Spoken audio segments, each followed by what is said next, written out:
Hello, friends. I've received a lot of requests from you to summarize non dual Vedanta, non dual Kashmir Shaivism, and the direct method for self realization. So, here is a summary of all the points, and I hope this is a complete summary. If you have any more questions, then please send them to me and I'll do my best to answer.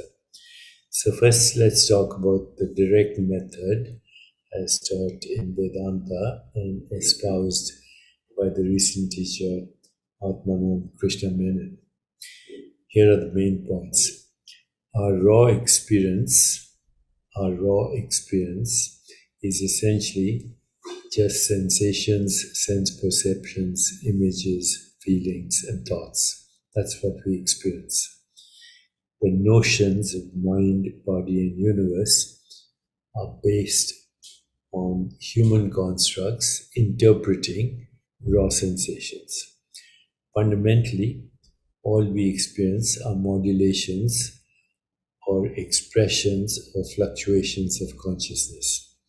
The world, the body, and the mind are not separate from consciousness, but are part of the same non dual reality.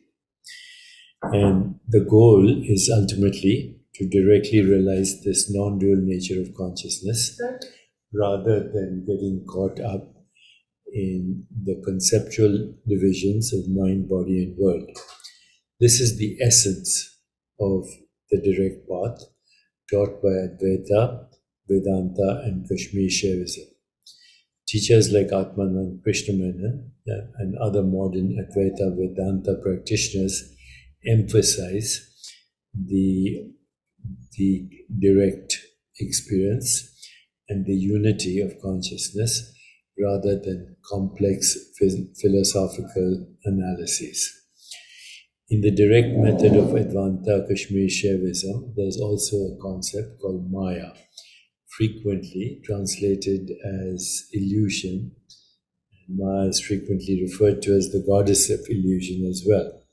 So, according to Advaita, Kashmir Shaivism, and modern interpreters, Maya is understanding that the world we perceive is not the real world. Maya is considered the power of illusion that projects the appearance of the world, which is ultimately unreal, illusion, projection, fluctuation. And Maya is not an independent reality, but rather the Shakti or power of absolute Brahman, pure consciousness.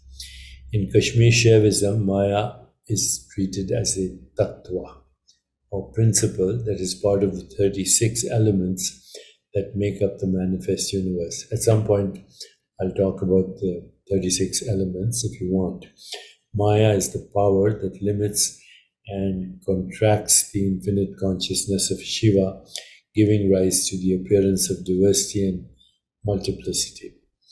So while Advaita sees the world as ultimately illusory due to Maya, Kashmir Shaivism sees the world as a real experience. Obviously, it's a real experience, but it's still an illusion, as a real experience that is an expression of divine consciousness, and Maya plays a role in that manifestation.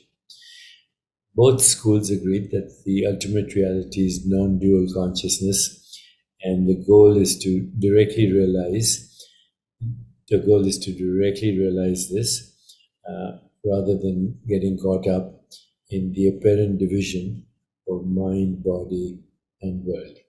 So, in summary, the direct method suggests that the world we experience is not absolute reality, but rather a human construct or expression of the underlying non dual consciousness. And this specific view of given the minor differences between Advaita and Kashmir Shaivism, ultimately they're all saying the same thing, that if you want to be free and independent and go beyond the notions of birth and death, then you have to experience directly the absolute reality. And in my mind, not only the direct method, but the 8 limbs of yoga help us achieve that. Yama, Niyama, Yogasana, understanding the body as a field of awareness. Pranayama, controlling the autonomic nervous system through breathing. And then Pratyahara, withdrawal of the senses, interoceptive and visceroceptive awareness. Dharana, focused awareness. Dhyan, meditation and inquiry. And Samadhi, transcending the subject-object split.